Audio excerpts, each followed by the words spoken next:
มาสงขาพ่อแม่พี่น้องกูก็กูก้นขามาสงขา มาสง พี่น้องผู้นำยินตั้งเสียงขามาสงขาเมื่อในก่อตันนะ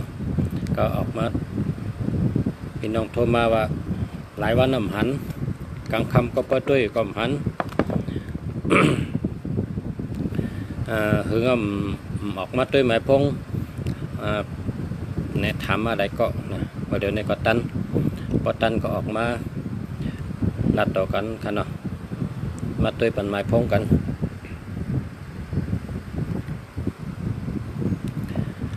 อ่อนกันเจอหมายพงอันนี้นะเขามีเงินมีคำนำกูก็เขามีเงินพี่น้องเขเนี่ยเป็นจอยกันนะเป็นจอยกันในเป็นขึ้นเยอะมาสูงเขาเป็นไต้ในก็เขาดูจอยกันนะคนเมืองไต้เขากูเจ้าคือเขาหมอหักกันเขาหมอพร้อมกันก็เปิดเขาอยู่เมืองไต้เนี่ยเป็นเมืองเดียวกันเหมือนคนเฮิรนเดียวกันค่ะก็ใหญ่ก็เป็นปีไอก็เล็กก็เป็นน้องนะก็เพราะฉะนั้นแล้วเขาหลุดพร้อมกัน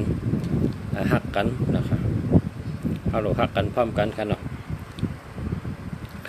หนังคือ เด็กเป็นคนมีหนังคือเด็กเป็นคนหมักคนมีก็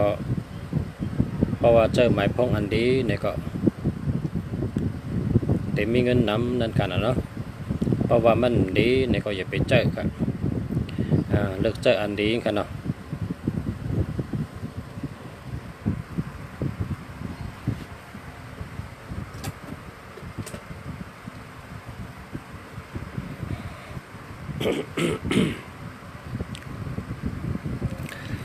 มาสงขาไตไตตั้งตกลาเย็นมาสงขาใจหนุ่มใจยุ่มมาสงขา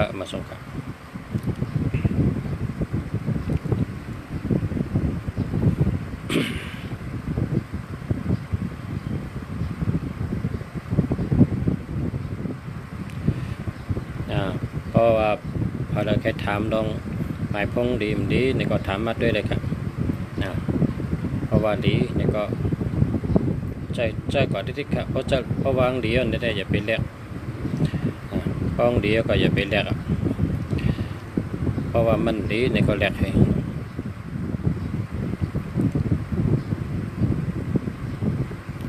มาสงขา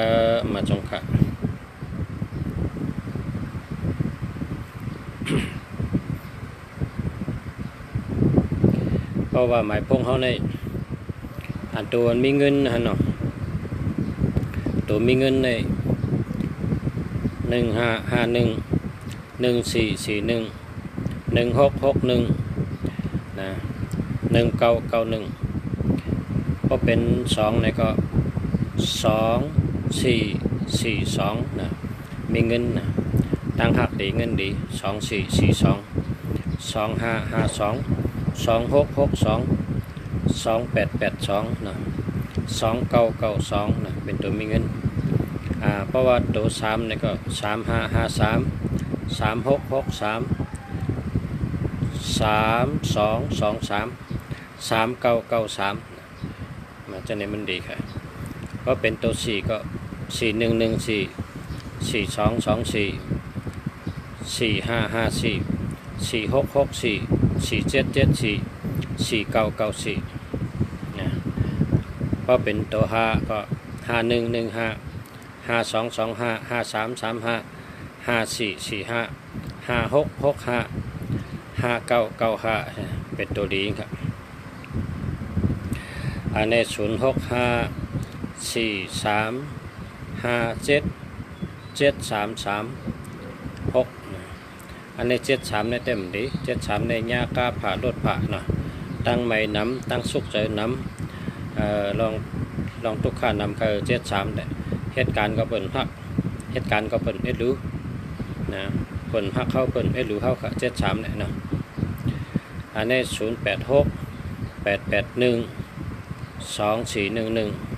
อันนั้นมันมี12ค่ะ12ในตั้งหักดีเพ ปิดหักเข้าขา12เนี่ยอันใน12ในกระดูก8เนี่ย0617786545อันในรีแคลอันในรีแคลดีรีเต้ๆครับ0948719085อันนี้มันดีครับอันนี้ทำดีเพราะว่ามันมี0ครับ08เนี่ยมันดีครับนะแล้วก็8เลยนะ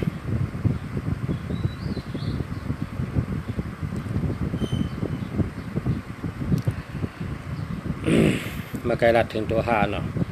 มาไกลอ่านมาถึงตัว5อ่านตัวดีเนาะกันในเขาอ่านตัว6เนาะ6116 6226 6336 6446 6556 6886 6996เนาะเนี่ยตัวดีเนาะ080 672 3875อันนี้มันดีครับมันดีครับพอชูเจ้าจะไหนได้อ่ำตันตายก็ตายอ่ำตันดูก็ลูอ่ำตันซุ่มก็ซุ่มอ่ำตันยาเพก็ยาเพผมเมมตันผัดกันก็ผัดกันอยู่ก็ดีอยู่ก็ตั้งเงินคำก็มีตั้งหักก็ดีอ่านมังปอก็ตายจอมตั้งนะกล้าผ่ารถผ่ากล้าปีนรถปีนให้ตายจอมตั้งนะเป็นเจ้านั้นครับ67เนี่ย67ทำเป็น72แต่นะมันดีครับอันนั้นได้ดอก8กำเดียวครับ062 915 2688อันนี้ดีครับ62ก็หมอรัดหมอจ๋า91ก็มีชื่อเสียง915มีปารมี52นั่นก็ดีครับ28ก็มีเงินนำอันนี้ดีครับอันนี้094 6752548อันนี้มันดีมันมี67ในยาเพนำนะ67ในม้วยหลงมีสังก็เสียงหมด67ในยากล้าผ่ารถผ่าอ่ำตันตายก็ตายอ่ำตันลูกก็ลูกอ่ำตันชุ่มก็ชุ่มนะโคเมมตันปัดตันแปดกันก็แปดกันตั้งหักตันผัดก็ผัดกันลูกแล้วลูกซุ่มนะปัญหากุมิว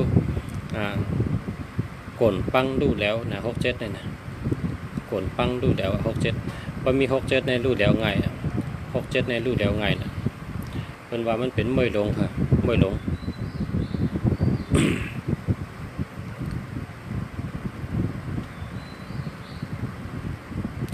ใจเป่าแรงเมาได้ลาเซลอยู่ไกลย่าเนาะอยู่ลาเซลบน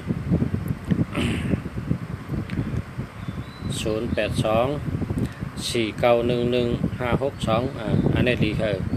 อันนี้ดีค่ะดีเด็ดๆค่ะมาไกลลัดตัวโคตรก่อนนะพอลัดตัวโคตรยาวก็ในตัว7นะพอตัว7ในก็7117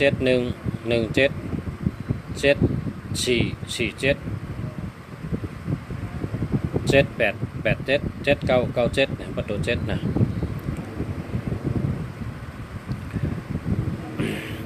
พอตัว8ก็8228 8668 8998จะไหนตัว8กับนะ094 8762352อันนี้มันดีมันมี76ในมวยหลง76ในผ่านรูดแล้วนะรูดแล้ว76ในรูดแล้วอ่ำตันลูกก็ลูกอ่ำตันชุ่มก็ชุ่มอ่ำตันตายก็ตายนะอ่ำตันยาเพก็ยาเพโอเมอ่ำตันผัดกันก็ผัดกันจะเนี่ยเพราะว่า7667ในเป็นมวยหลงครับ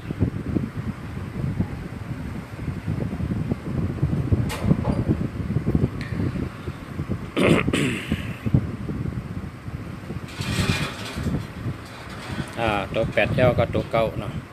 พอตัวเก่าก็9119 9229 9339 9449 9559 9669 97 79 98 89 99นะจะไหนดีกูตัวครับดีกูตัวครับอันนี้มาด้วยปัญหา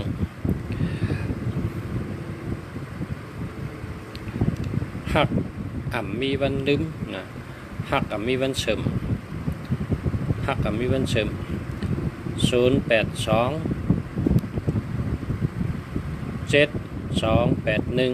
7281 553อันนี้มันดีอันนี้ผ่านให้ชุดอันนี้2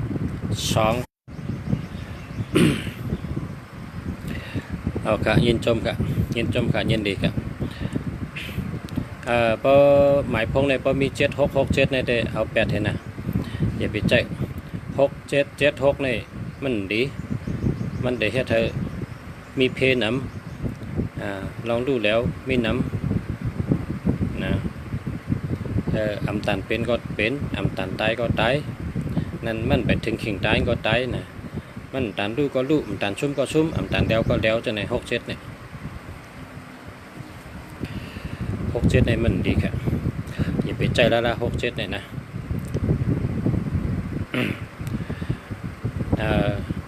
097 98 337 36นะอันนี้ก็มี73ในมันดี73ในเฮ็ดให้เปิ้นจังเฮาเปิ้นฮักเฮานะ7337เนี่ยเปิ้นฮักเฮาเปิ้นเอ็ดดูเฮาซะเนี่ย3773ในญากาผะโดดผะญาเพน้ำมังปกรน้ำไม้มังปกรไผ่ไม้ตั้งไม้น้ำเพน้ำน่ะ37เนี่ย37ก็ดี73ก็ดีนะเพราะเผอมีก็เอา8เห็นนะ37ก็ดี73ก็ดีเหตุการณ์ก็เปิ้นฮักเหตุการณ์ก็เปิ้นเอ็ดดูเฮานะเพก็นำหนักกว่าตั้งก็ญาเพกำกาผะกำรถผะกำกาปินกำรถปินรถล่มกาล่มเพราะฉะนั้นนะ37เนี่ยอย่าไปใจกันเนาะ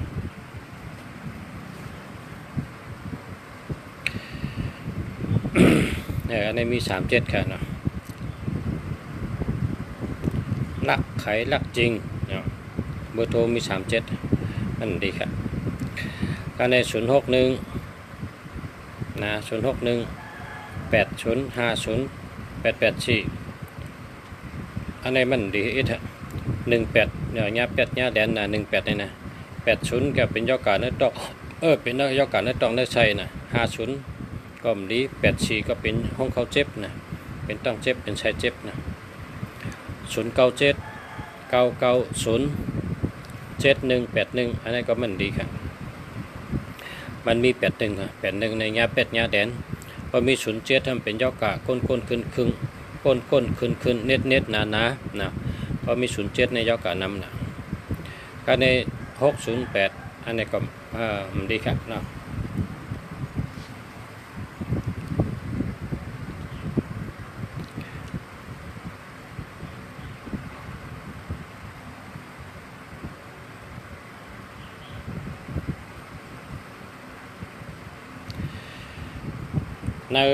ในหมายจากดาดใน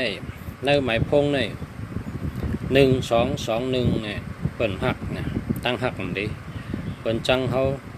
เปิ่นหักเขานะ1221เนี่ย1331ในมันมีดับนะอันนี้2772อันนี้ก็ผ่านเงินนะผ่านเงิน3773อันนี้ก็ญากาผะโดดผะ6776อันนี้ก็อำตันตายก็ตายอำตันดูก็ลูกอำตันชุ่มก็ชุ่มอำตันญาเพก็ญาเพผมเมก็เลยแปดกันได้ผัดกันแปดกัน6776ในเป็นว่าม่วยหลง8118อันนี้ญา8ญาแดนนะญา8ญาแดนญาเปิ้นชื่มอยู่ต่อเฮาเฮ็ดตั้งดีเปิ้นหันเกจูเฮาพอมี81 7227อันนี้ผ่านเงินนะผ่านเงิน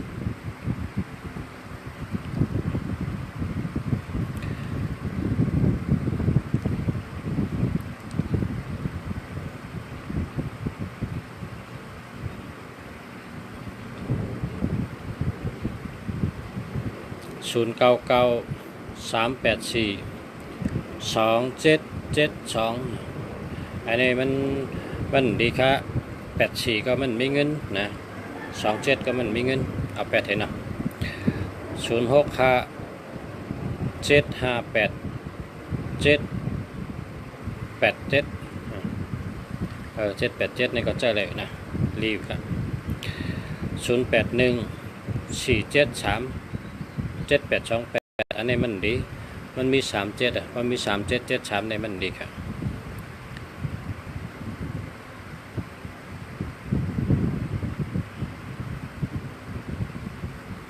พอมี3773ในมันดีโดมดีในมีนำ1221ใน มันดี1331ในมันมีหลับ6776อันในมวยหลง3773ยาเพ2772ผ่านเงิน1881ยาเป็ดยาแดนนะเช่นในมันดีครับ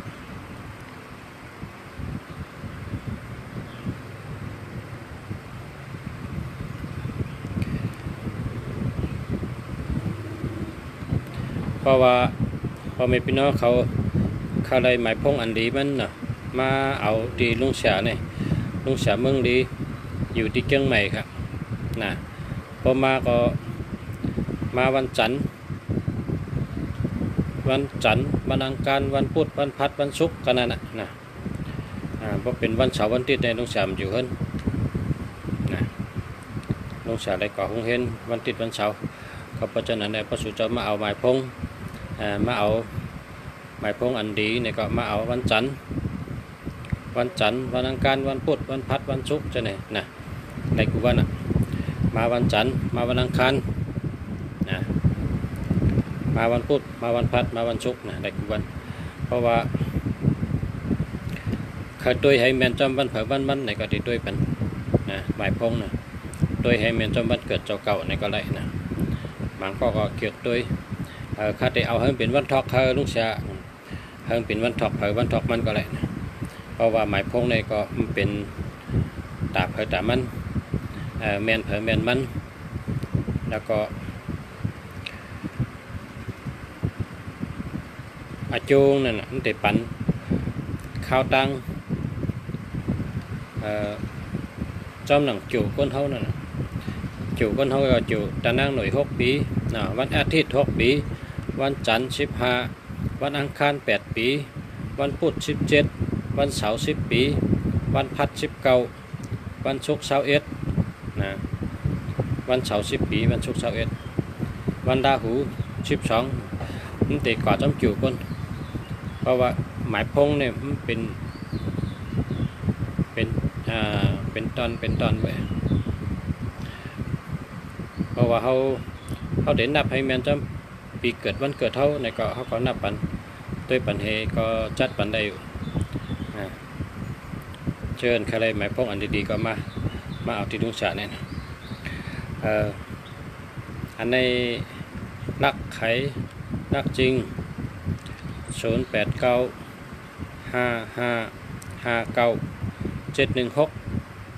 อันนี้ดีวะนะเจอในก็แล้วนะเจอแล้ว7117นี่เมืองสิงคโปร์เมืองญี่ปุ่นเป็นเจียกว่าเจียกเป็นเจียกเลยเพิ่นคนที่มี17ในเหตุการณ์แก่เหตุการณ์แคมมีปักเปิงดีนะมีปักมีเปิงดีนะ คนคำพองว่ามีจีการดีนะจีการในกรรมมันจีการมันดีนะเป็นวันนั้นพอตายเขาก็ว่ามีปักเปิงดีมีปักเปิงดีเนี่ยกฎกรรมตายเขาเนี่ยปักเปิงอันนั้นมันอยู่ที่ตัวเจ้าเก่าเนี่ยคนกูก็เนี่ยโดยมีปักเปิงพอมีปักเปิงเนี่ยมันดีกูมิวปักเปิงเนี่ยโดยมีในใจเผยกูก็หมังก็เนี่ยพอเขาเฮ็ดชัมบาเจอพอเปินเฮ็ดชัมบามันเจอหมังก็ชัมพอเปินเฮ็ดจอมเน่พอตัวเจ้าเก่าเฮ็ดชัมเน่เห็นจังนั้นเปินว่ามันมีปักเปิงเพราะว่ามี1716นี่ปักเปิงดีนะครับว่าเป็นคนมีปักเปิงดี0635784483นี่นะ4483ก็เจอแล้วนะ83ใน8นี่แต่มีว่าหลูกใกล้กินน้ำนะนี่แต่เป็นลมไม้เนื้อเป็นเขียวแมงเขียวเจ็บเหือกเกาขี้ตาขอเหือกเกาลิ้นเจ็บคอเจ็บลมไม้น้ำค่ะ43เนี่ยนะก็เจอได้ครับ0857876659อันนี้มันดีเพราะว่ามันมี76 7667ในเปิ่นใจค่ะมันมวยลงมีหังก็เสียงหมดมีกาก็เสียงมีเฮินก็เสียงมีเงินมีคำก็เสียงมีเมก็เสียงมีหังก็เสียงหมด76ในเปิ่นใจค่ะอย่าไปใจละนะอย่าไปใจละ76เนี่ย76ในเปิ่นใจค่ะอย่าไปใจนะ76เอา8แทน062 950 9503 061 7719 344อันในเอา062นะ062 590 590เนี่ยเอา8แล้วก็เจอ061 771 9344นะเจอนี่นะเพราะว่ามันหลอดเพนะหลอดเพพอถามว่าจังมันมีเงินพอถามจังไหนได้มันมีเงินครับมันมีเงินตัวเงินมันมีตัวเงินอันว่านั้นมันจะได้มี6556 4664 3663 2662 2882 7887นะตัวเงิน6996เท่านั้นนะตัวเงิน2442เท่านั้นอันนี้ในหมายพงเจ้าในมันมีตัวเงินให้ตัว61ก็ใจเงิน77ก็ใจเงิน71ก็ใจเงิน19ก็ใจเงิน93ก็ใจเงิน34ก็ใจเงิน44ก็ใจเงินมันใจตัวมีเงินมันมีเงินครับนะมันมีเงินเพราะใครมีเงินหรือใจตัวมีเงินเฮาคาทัดช้างเย้าคนตั้งหูใหญ่ตั้งหันกวางในกำผาในเมืองฝรั่งเศสเมืองอังกฤษเมืองอเมริกันเมืองญี่ปุ่นเมืองสิงคโปร์แล้วก็เมืองอินเดียเมืองมาเลเซียฟิลิปปินส์อินโดนีเซียเมืองลาวนะเปิดมาขึ้นปังกลุ่มดีเมืองเกาะเพราะคืนในเปิดอุบกันลองหมายพงเปิดมีจุ่มมันจุ่มทัดช้างหมายพงเปิดทัดช้างออกมาเปิดว่าหมายพงเจอเลยเป็นมีเงินหมายพงเจอเลยหลอดเพหมายพงเจอเลยเป็นยอกะหมายพงเจอเลยหลอดเพเป็นยอกะเป็นทัดช้างให้เป็นเฮ็ดออกมาเป็นปับนะเพราะสุเจ้าหมอลิกไทยก็สุเจ้าชื่ออ่านทั้งก้อยนะในลิกไทยในนำเนี่ยนะเป็นแต้มไว้กูตัวอาทิตย์เปมันมีกูตัวสองตัวป้องกันเนี่ยเป็นแต้มไปเพราะสุเจ้าใครเป็นคนมีเงินนะสุเจ้าโดดชื่อปั๊บอ่านเป็นลิกไทยก็มีนะเป็นลิกไทยเพราะเขาอ่านลิกไทยเนี่ยก็มาชื่อตีลุงเสียเมืองดีเนี่ยลุงเสียเมืองดีก็มีอยู่ใครเป็นสุเจ้าอ่านด้วยเพราะสุเจ้าอ่านด้วยสุเจ้าตีหู้ก็ว่าเจอเลยเป็นตัวมีเงินเจอเลยมีเงินเจอเลยมีเงินดูเลยด้วยลิกนะดูเลยอ่านลิกด้วยลิกน้ำตั้งหูในมันมีในลิกลายก็ตั้งหูในมีในลิกในเป็นไต้เกาหลีเขาป้าลิกในเป็นไต้เกาหลีเขาเพราะเขาก็อยู่กันเลยเขาก็ด้วยลิกเพราะด้วยลิกนี่ย่านลักแหลมแดดเชลตันเปิลลักแหลมแดดเชลตันเปิล086 922 3579อันนี้ดีครับดี096 863 6012อันนี้มันดีเอา8เห็นนะ60ในเป็นยอกะ12ในเป็นหัก095 00 33 112อันนี้ก็เอา8ลาเย็นนะเอา8ทั้ง2อันอย่าไปเจอก็ยอกะก็นำนะเงินคำก็มีนะเงินคำก็มียอกะก็นำเอา8ทั้ง2อันครับซื้อห้องว่าลาเย็นเอา8ทั้ง2อันอย่าไปเจอละอย่าไปเจอเมียวในมันดี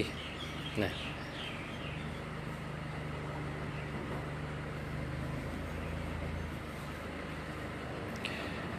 เพราะว่าเจอหมายพงนี่เราเจออันดอดเพลงค่ะเราเจออันดอดเพลง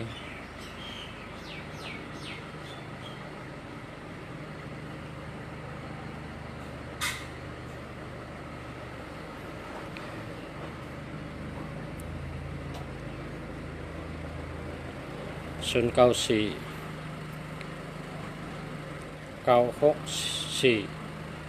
5878อันนี้แคมอันนี้แคมมาค่ะแคมยาวดียาวค่ะแคมยาวดียาว878เนี่ยนะฉลาเขาลัดว่าเมื่อเกิดมาเนี่ยเป็นชัดเทก้อยกาพอเจอหมายพง878เนี่ยเป็นชัดเทนะพอเจอหมายพง878นะเป็นชัดเทกูก็พอขึงมาเป็นชัดเทใจก็ไอ้3 ปีไง3 ปีเป็นชัดเทใจขึงนะ878นะ228ก็ได้828นี่ก็ได้828 878นะพอมี82ตัวนี่ชื่อไรเฮิร์นนะมีเฮิร์นอ่อนตั้งชื่อไรสนชื่อไรนาชื่อตีนะไรอ่อนตั้ง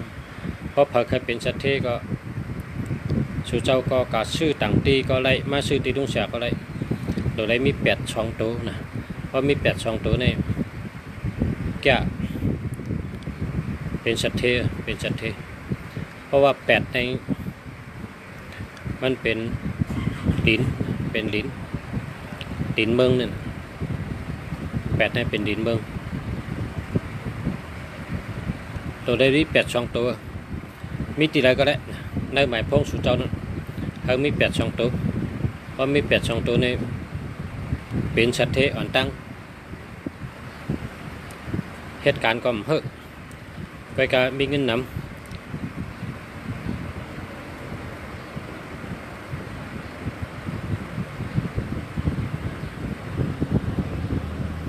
082 189 2353อันนี้มันดี2112ตั้งหักมันดี1881เนี่ย8เนี่ยเด่นก็เพราะฉะนั้นแหละหมายพงสู่เจ้าในมันดีเพราะสู่เจ้าด้วยหมายพงในด้วยตั้ง10ตัวนะเพราะสู่เจ้าด้วยหมายพงในด้วยตั้ง10ตัวมีคนถามมาบางก็ว่าด้วยตั้งหน้าด้วยตั้งหลังด้วยเนื้อกลางด้วยตีเลยเพราะเป็นถามว่า5 6ขาในเลียช่ำถามลุงสาวว่าเฮามีตั้งหน้าเฮามีตั้งหลัง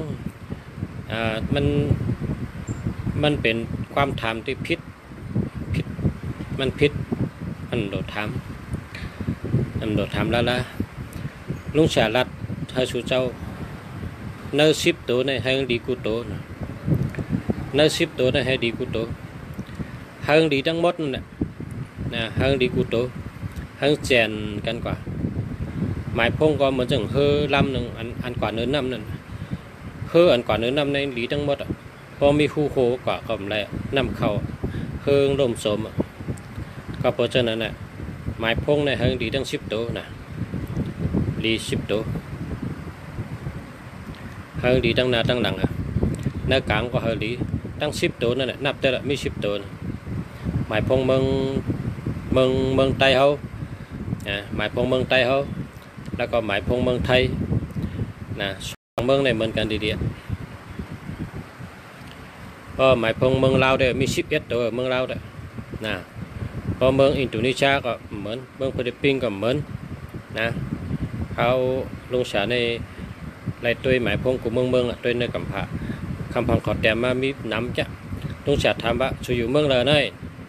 เขาก็ว่าเขาอยู่ออสเตรเลียเขาอยู่อินโดนีเซียเขาอยู่ฟิลิปปินส์เขาอยู่มาเลเซียเขาอยู่นอกเมืองฉะนั้นแต่ทางเมียงก็กะเขามีหลายตัวก็มีแต่ได้ดีกูตัวนะฮัตด้วยกูตัวนะด้วยหังดีกูตัว0994638793อันนี้ก็ดี0807795524อันนี้มันดีเพราะว่ามี080นี่มันดี0875915003อันนี้มันดีปลาจึงเนอ คารู้จองดีค่าอำดีค่าใจเป่าแรงเหมาไตลาชิวอันนี้มันดีเอาแปดทั้งสองอันนะเอาแปดทั้งสองอันครับเอาแปดทั้งสองอันให้ก็ซื้อเหมือนะหาเหมือนะพออยู่ลาชิวก็หาลาชิวมันดีเสียอันทั้งสองอันนี่มันดี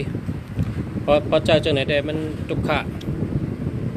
มันปนตั้งทุกข์อะไรสิปอกนะผ่านนะก็ได้ว่าผ่านเงินผ่านคำนะพอเขาเตะ เจอหมายพงนะเขาเจออันดีมันเจออันดีๆมันเขามีเงินเขาหลอดเพเขาอยู่ดีกินหวานเขามีปัญญาเขามีตั้งหักตัวกับเป็นกู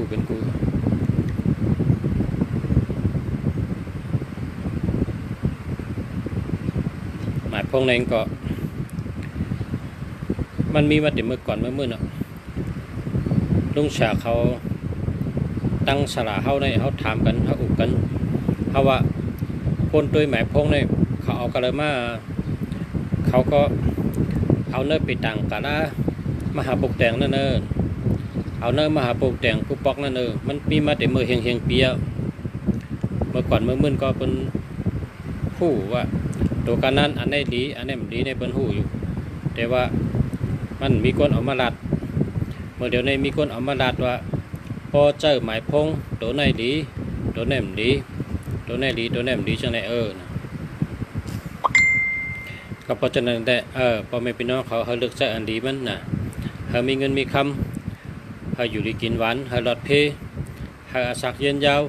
เขามีปัญญานะยินจมยาวขาติลัดนี้ใจเมาแรงลาเซลกะมาสงกะกำเนิดใจ062 694 6887อันนี้ดีแก่เนี่ยอันนี้ดีแก่จะดีเตะๆนะ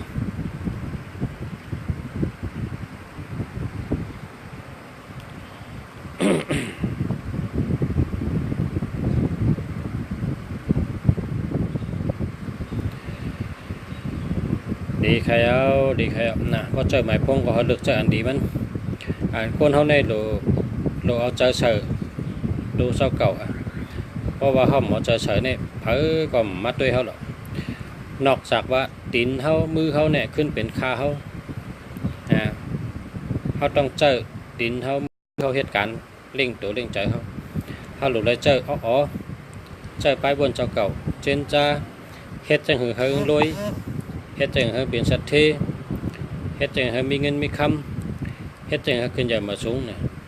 เรานั่งให้มีสตินั่งสมาธิกุวัน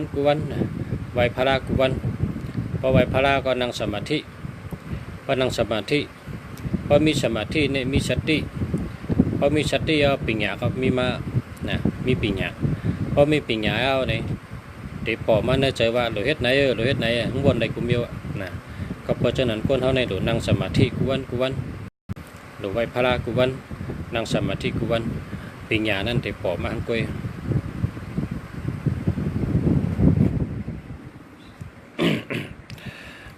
นะเพราะเคยมีปัญญา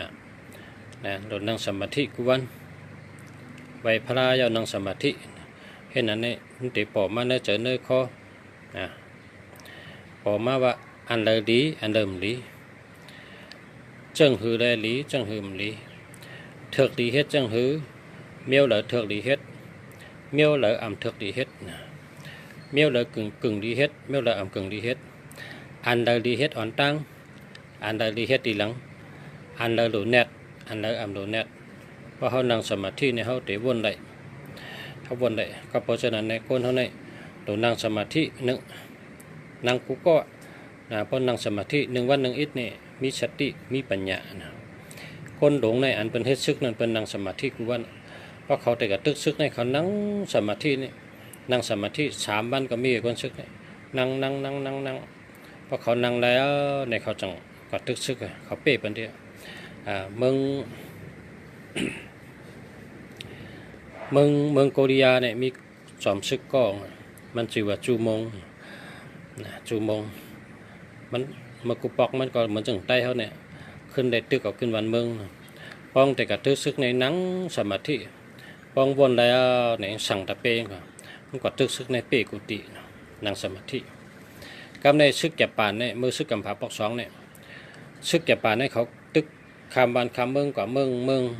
ในกำผาให้เขาตึกเลยผักหนึ่งกำเดียวก็น่ะซึกแก่ป่านในแห้งในเปเป็นเนี่ยเพราะเขาแต่กระทึกซึกเนี่ยก้นลงแก่ป่านเนี่ยก้นลงซึกแก่ป่านเนี่ยเขานั่งสมาธินั่งสมาธิพอเขานั่งสมาธิเขาจงได้จี้สั่งลูกน้องเขาเฮ็ดแน่พอเขาตึกซึกในเป้ติดคนซึกในก็หลุดมีสมาธินะคนซึกหลุดนั่งสมาธิกูวันน่ะพอใครเป้เป็นพอใครตึกซึกเป้เป็นเนี่ยกูก็หลุดนั่งสมาธินั่งสักนั่งอะไรก็ได้5 นาที5 นาที10 นาที15 นาที3 นาที30 นาทีนะ1 ชั่วโมงนะกำเขานั่งได้คนซึกในก้นก็เลยนั่งสมาธิได้ก้นก็นั่นน่ะตึกซึกเป๊ะเป็น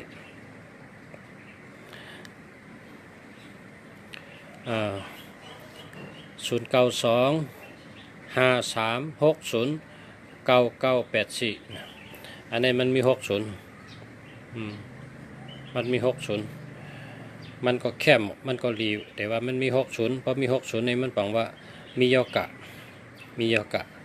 เปิ้นก็ฮักเขาเปิ้นก็จานเขาจังเขานะ60เนี่ยโดยได้เปลี่ยนแค่แรกให้เปลี่ยนให้นะเพราะก็ชื่อหมายพงในศูนย์ให้มีตัวเดียวกันนะเพราะก็ชื่อหมายพงศูนย์ให้มีตัวเดียวกัน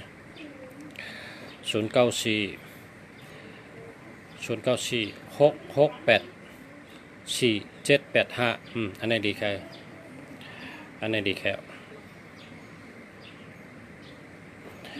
ดีแค่แล้วอันนี้ดีแค่นะ099412997อันนี้มันมี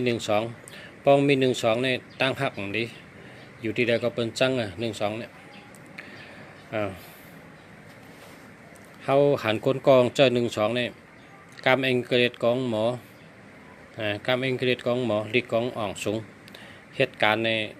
ณ์คู่สอนก็กับคนจังในมีกูเมืองก่อตั้งเลยก็เป็นจังก่อตั้งเลยก็เป็นจัง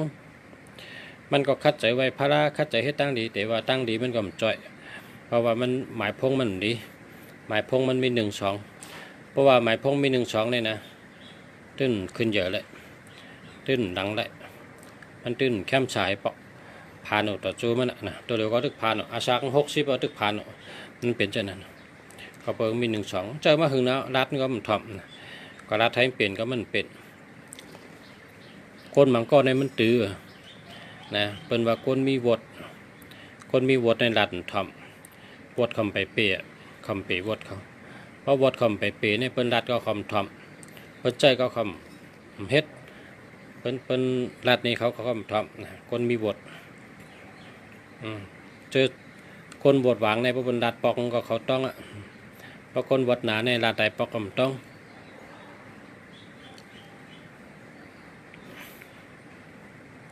พอมันมี12เนี่ยเอา8เห็นนะเอา8ให้อย่าไปเจอ1221เนี่ยเอา8อย่าไปเจอนะ6776ก็อย่าไปเจอ3773ก็อย่าไปเจอนะ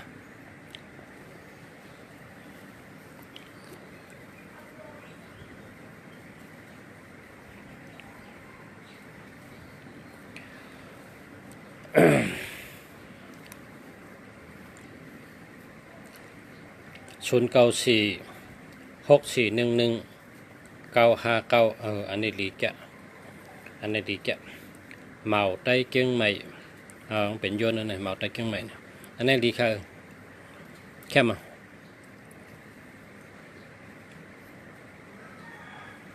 ไต้ดันนาไต้เกียงใหม่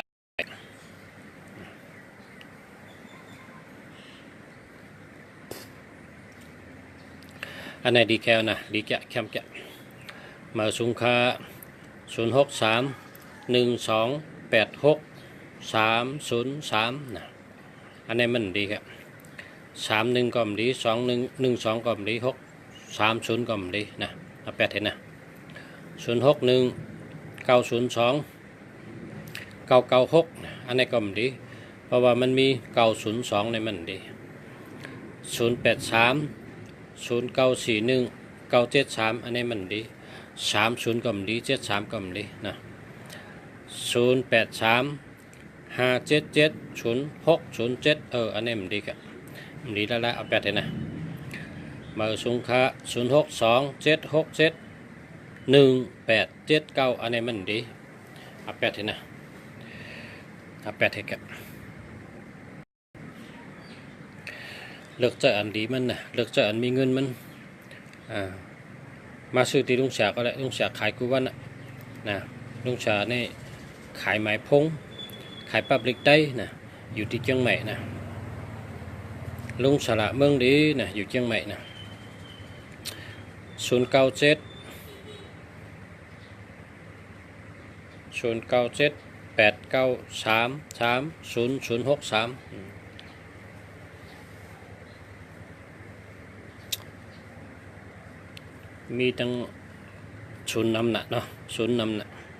ศูนย์นี่ให้มีตัวเร็วแก0837306264อันนี้มันดี3773ก็มันดี30ก็มันดีนะ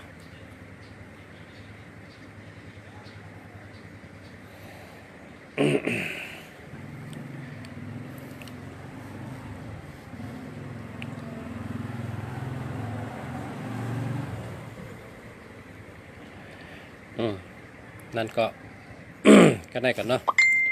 พอมีพี่น้องเขากุ๊กก้นก็พบกันทางวันใหม่ก็ไม่ได้ก็ได้กัน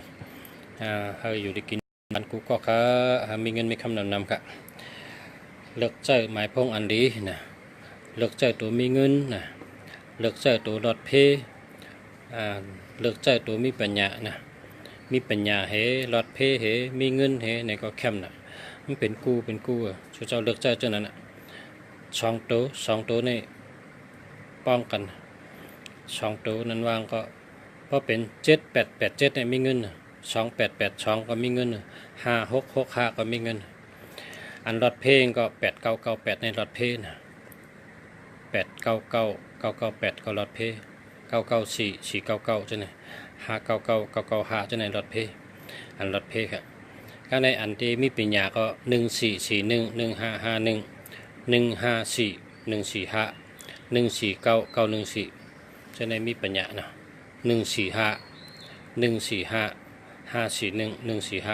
จะในมีปัญญาค่ะเพราะตึกเจ้าจะในหลีกูเมียวหลีต่อจัวสักนะหมายพงของจอยชีวิตคนเฮากลับปานมาเร็วในโคสองก็มหลัวแสงดีก็มหลัวนะกูปอกในก้นกูปอกในหลูแสงดีว่าหลูโคสองตัวเดียวในโคสองก็มหลัวแสงดีก็มหลัวใส่หมายพงดีๆก็เป็นชัดเทะนะใส่หมายพงอันดีก็เป็นชัดเทะใส่หมายพงดีๆมีพาราดีๆใกล้ใบพาราใกล้หยาดน้ำใกล้หลูใกล้ตันใกล้ปล่อยปลาใกล้ปล่อยนกใกล้ปล่อยสัตว์ใกล้เพเมตตาใกล้นั่งสมาธินะเพราะเหตุจังไหนเนี่ยเป็นชัดเทะเตะค่ะนะมาสงฆ์พอไม่พี่น้องเขากุกก้นค่ะมาสงฆ์